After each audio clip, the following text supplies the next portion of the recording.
News starts now with breaking news.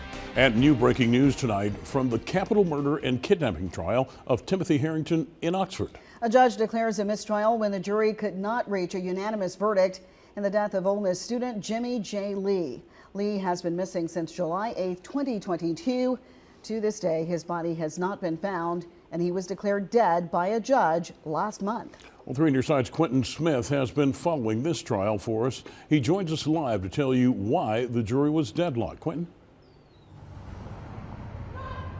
Yeah, Howard, 9.5 hours. That's how long the jury deliberated today, and in the end, they were not able to reach a unanimous decision.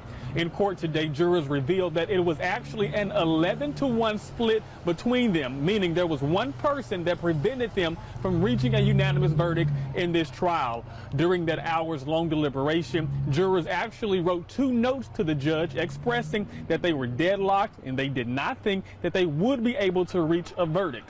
So when it comes to this trial, it lasted a total of 8 days, everything dating back to July 8th, 2022. That was the last time Lee was seen alive. Prosecutors say Harrington and Lee were in a sexual relationship.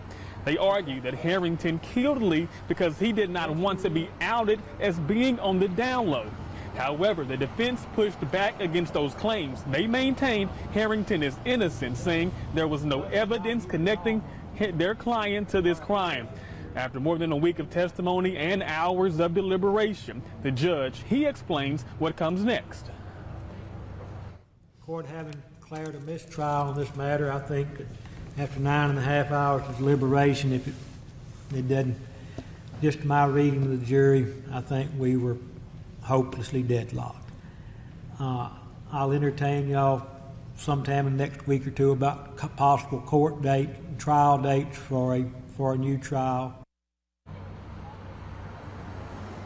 Now, family members and supporters on both sides did not want to speak following this mistrial, some even shedding tears, visibly upset that jurors were not able to reach a verdict. And as you just heard there, the judge says he will start looking at when he can set a new trial date for a new trial. He said that'll probably take place within the next 2 weeks.